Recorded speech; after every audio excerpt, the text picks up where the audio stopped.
বিসমিল্লাহির রহমানির রহিম। আসসালামু আলাইকুম। সবুজের ছোঁয়ার পক্ষ থেকে সবাইকে স্বাগত জানাচ্ছি। আপনারা কেমন আছেন? আশা করি ভালো আছেন। আমিও আল্লাহর রহমতে ভালো আছি। আজকে সকালে এসেছি, আজকে বৃষ্টি নেই, ভাবলাম কিছু ঢেঁড়স তুলবো। অনেকগুলো ঢেঁড়স হয়ে গেছে। তো দেখতে থাকুন, আরও অনেক কাজ করব, সেই সবই আপনাদের সাথে শেয়ার করব। তো কিছু হারভেস্ট করব, সবজি কী কী হয়েছে সবগুলোই আপনাদের সাথে। তো মাশাআল্লাহ এইবার অনেক ঢেঁড়স খেয়েছি, অনেকগুলো ঢেঁড়স হয়েছে।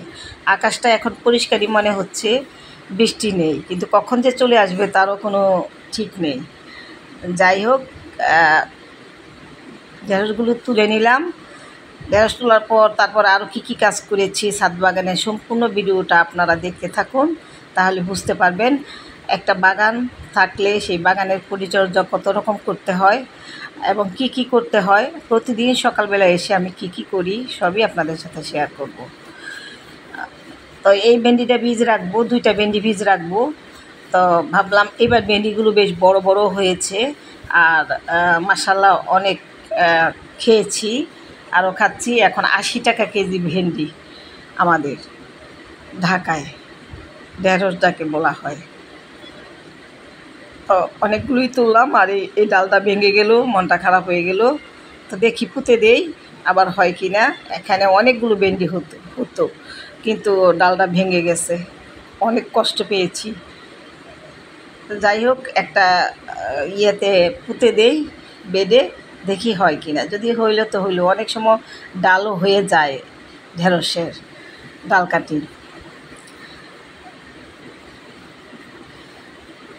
এখানে 15 থেকে 16টা ঢেঁড়সের গাছ আছে। প্রত্যেকটা গাছে যদি একটা একটা হয় তাহলেই কিন্তু 15-16টা হয়ে যায়। তো একটা গাছে 2-3টা হয়, এর বেশি হয় না। তো যাই হোক, মাশাআল্লাহ এই যে এই কয়টা ঢেঁড়স পেয়েছি। তারপর আরও কিছু হারভেস্ট করব, কিছু বেগুন তুলব। বড় বড় হয়ে গেছে 3টা বেগুন। তো আরেকটা গাছে আরেকটা বেগুন আছে, এই মিলে 4টা বেগুন আমি আজকে তুলব। এই যে 4টা বেগুন তুলেছি, ঢেঁড়স তুলেছি। এখন দেখি আর কি কিছু তোলা যায় কি না। আর এই যে দেখুন, এখানে আমি ইটের সুরকি দিয়ে আর কিচেন ওয়েস্ট মানে সবজির খোসা দিয়ে একটা মাটি তৈরি করতেছিলাম। তো সেখানে ওই সবজির খোসার থেকে বীজ হয়ে এই যে চারা হয়ে গেছে। এগুলো মনে হয় মিষ্টি কুমড়ার চারা। তো যাই হোক, বড় হলে যদি মিষ্টি কুমড়া হলো তো হলো, না হলে মিষ্টি কুমড়ার শাক খাওয়া যাবে। তো এইগুলো আর ফেলতেছি না, খুব ভালো লাগতেছে। এসে দেখি যে চারা হয়ে গেছে। গতকাল সারাদিন আসতে পারিনি, ব্যস্ত ছিলাম খুব, বাইরে গেছিলাম, বাসার বাহিরে গেছিলাম একজনের বাসায়। তো সেই জন্য রাতে এসেছি। কালকে বাগানে কাজ করতেই পারি নাই, সকালবেলা স্কুলে চলে গিয়েছিলাম। তো সেখান থেকেই চলে গিয়েছিলাম আমি আর কি। তো রাতে আসছি, আজকে সকালবেলায় এসে দেখি এই চারাগুলো হয়ে গেছে। দেখে মনটা খুবই ভালো লাগতেছে, এতগুলো চারা হয়ে গেছে মিষ্টি কুমড়ার। তারপরে এই যে মেহেদি গাছটা, এটা একটা চিপার মধ্যে ছিল।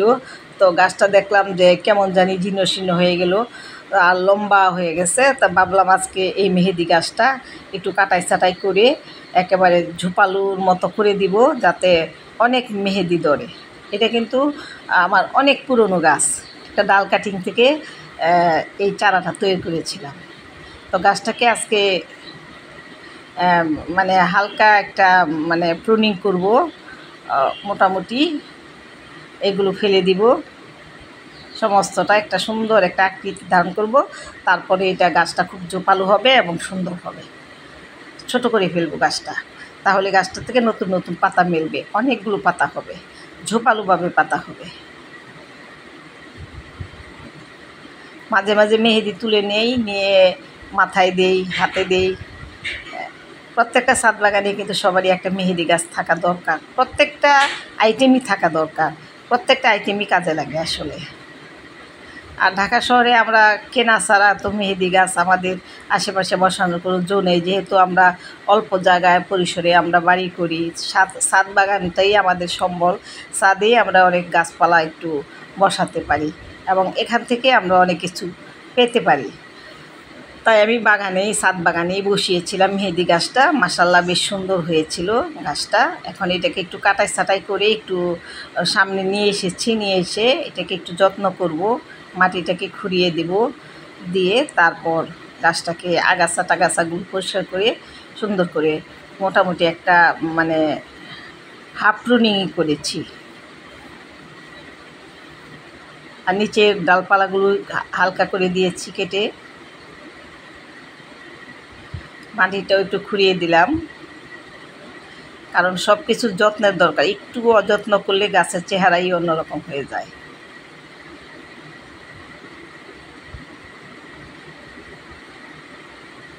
এখন এই গাছটা কিছুদিন পরে আপনাদেরকে দেখাবো, দেখবেন গাছটা আমার কি সুন্দর হয়ে গেছে, পাতা মেলে ভরে যাবে। আর মেহেদির তো পাতাই প্রয়োজন, তাছাড়া তো আর কোনো কিছু প্রয়োজন হয় না মেহেদির। গাছটা কিন্তু ডালপালা মেলে অনেক ঝোপালো হয়েছে।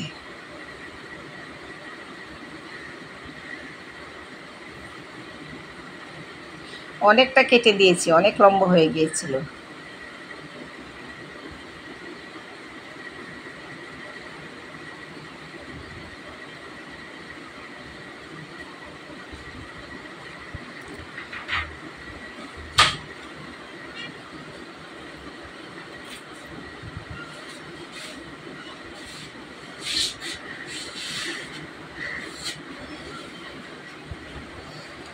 যে কোনো গাছ এইভাবে যদি মানে প্রুনিং করে দেওয়া হয়, তাহলে গাছের চেহারাই কিন্তু পাল্টে যায়। গাছের ডালপালা মেলে, শাখা প্রশাখা মেলে গাছটা সুন্দর হয়, সুন্দর একটা শেপে আসে, দেখতেও ভালো লাগে। আর ছাদ বাগানের গাছ অত লম্বা না করে মিডিয়াম পর্যায়ে রাখলে দেখতেও সুন্দর লাগে, যত্ন করতেও ভালো লাগে।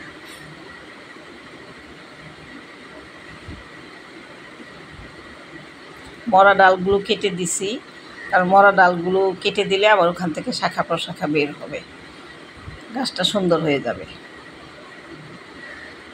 তারপরে কিছু আগাছা হয়েছে গাছের গোড়ায়, সেগুলো পরিষ্কার করে দিলাম। কিছুদিন পর পরই কিন্তু এই প্রচুর আগাছা হয়, ঘাস হয়। তো এইগুলো পরিষ্কার না করে দিলে মাটিটাও কিন্তু ভালো থাকে না, মাটিটা রোদের আলো পায় না, বাতাস পায় না, আর মাটির ভিতরে অক্সিজেন ঢুকতে পারে না। তা এই শাখা প্রশাখা আর হাবিজাবি লতা পাতা এইগুলো আগাছা যদি পরিষ্কার করে দেই, জায়গাটাও সুন্দর হয়, গাছের মাটি আলো বাতাস পায়, গাছের গোড়ায় আলো বাতাস পায় এবং গাছটাও ভালো থাকে। তো সেই জন্য এইগুলো আগাছাগুলো 2 দিন পর পরই আমি এইগুলো আগাছাগুলো বেছে দিই। তো অনেক গাছ তো এক পাশে একবার করলে আরেক সাইড করতে পারি না, যার কারণে গত কিছুদিন আগে ওই ফুলের গাছের গোড়ার আগাছাগুলো পরিষ্কার করে দিয়েছিলাম, ফলের গাছেরটা করি নাই। এখন এসে দেখি ফলের গাছে আগাছায় ভরে গেছে, তো এগুলো পরিষ্কার করে দিচ্ছি।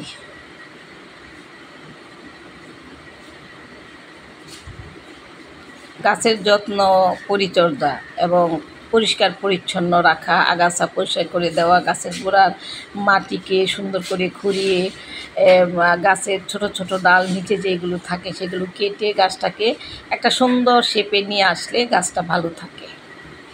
এটা একটা আমার কাগজি লেবু গাছ, ছোট্ট একটা পটে বসিয়েছি। মাশাআল্লাহ গাছটা আমার বেশ ঝোপালো হয়েছে, কিন্তু ঘাসে ভরে গেছে। সেই ঘাসগুলো এখন আমি এগুলো পরিষ্কার করে দিচ্ছি, তাহলে এটার ভিতরে আলো বাতাস ঢুকবে, গাছটা আরও বড় হবে, ঝোপালো হবে এবং লেবু ধরবে। তো এবারই লেবু ধরার কথা ছিল, কিন্তু হয়নি। ইনশাআল্লাহ আগামীতে পাবো লেবু। আর গাছটা হচ্ছে ছোটো একটা টবে লাগানো, আসলে একটু বড় জায়গায় দেওয়া দরকার। এটা পরবর্তীতে একটা বড় বালতিতে বসিয়ে দেব।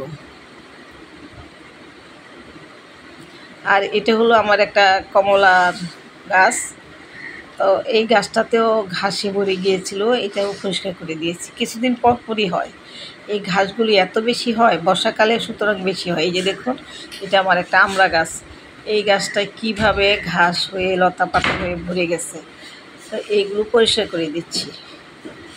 প্রতিদিনই সকালে ছাদ বাগানে এসে কাজ করতে হয়, অনেক কাজ থাকে বাগানে, যে কাজ শেষ করা যাবে না এরকম কাজ থাকে। তাই প্রতিদিন সকালে এসে আমি যতটুকু পারি ততটুকু করে করে চলে যাই।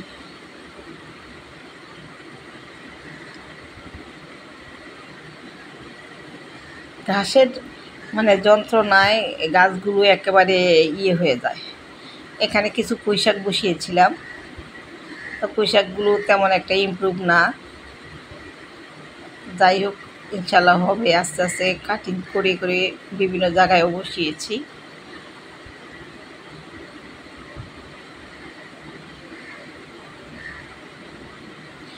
আর এই যে অতিরিক্ত ওয়েস্ট ঘাস লতা পাতাগুলো আমি এই যে জমিয়েছি, এগুলো দিয়ে কিন্তু আবার সার তৈরি হয়ে যাবে। আর দেখুন, আজকে আমি সকালবেলা ভাবতেছি যে একটু পানি দেওয়া দরকার, অনেক মাটি শুকিয়ে গেছে, গতকালকেও পানি দেইনি। তো আজকে পানির চাহিদাটাও পূরণ হবে, খাবারের চাহিদাটাও পূরণ করব। তো এখানে হলো আপনার পেঁয়াজের খোসার তরল আমি বানিয়ে রেখেছিলাম। এগুলো আজকে আমি কিছু কিছু সবজি গাছে দিয়ে দিব। বেগুন গাছে, মরিচ গাছে, শশা গাছে, সিম গাছে, ঢেঁড়স গাছে, এগুলোতে আমি এই খাবারটা দিয়ে দেব। পানির চাহিদাটাও পূরণ হবে। আর সবজি গাছগুলো একটু মাটি শুকিয়ে গেলে সেই গাছটা ঝুলে যায়। তো আজকে যদি আমি এই পানিটা না দিই তাহলে গাছগুলো ঝুলে যাবে, কারণ আজকে প্রচুর রোদ। তো সেই জন্য খাবারটাও দিয়ে দিচ্ছি, পানির চাহিদাটাও পূরণ হবে, খাবারের চাহিদাটাও পূরণ হবে। সমস্ত গাছে দিব না, কিছু কিছু গাছের মাটি এখনও ভিজা ভিজা আছে, তো সেই গাছগুলোতে দিব না। কিন্তু সবজি গাছে একটু দিতে হয়, সবজি গাছের মাটির পানিটা খুব তাড়াতাড়ি শুকিয়ে যায়।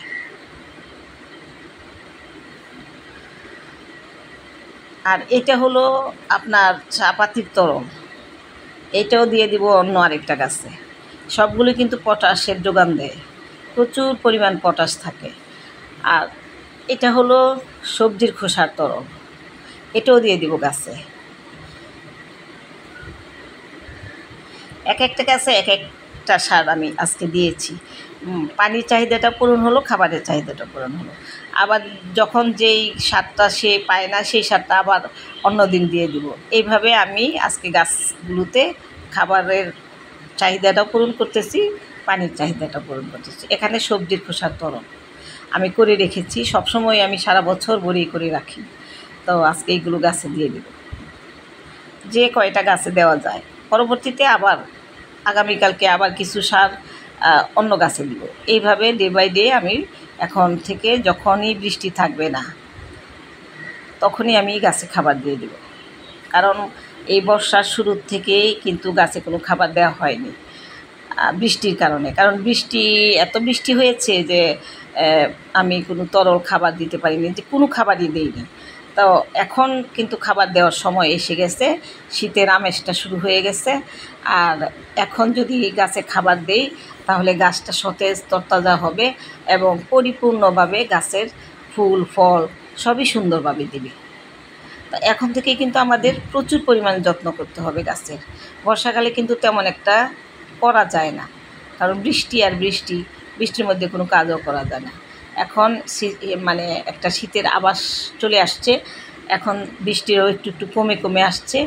তো এই সময়ে আমি গাছটাকে পরিপূর্ণভাবে যত্ন করি, খাবার দিচ্ছি। এগুলো কিন্তু পানি মিক্স করে পাতলা করে দিতে হয়, আমি কিন্তু সেইভাবেই দিচ্ছি।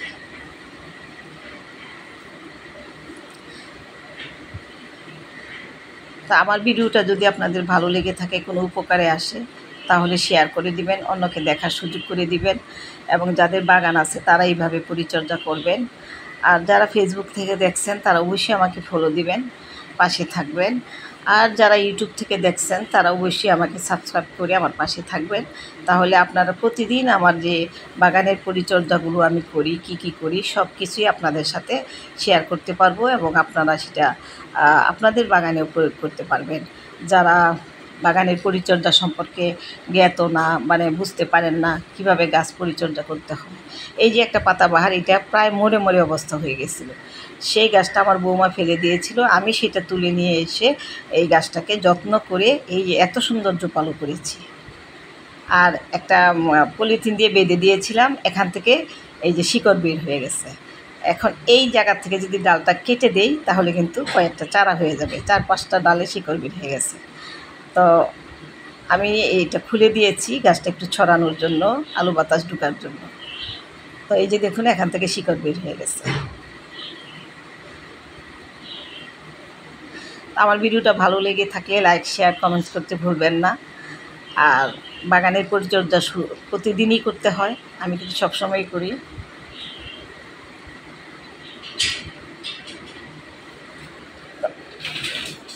ভালো থাকবেন, সুস্থ থাকবেন, সবুজের ছোঁয়ার পাশে থাকবেন। আল্লাহ হাফেজ।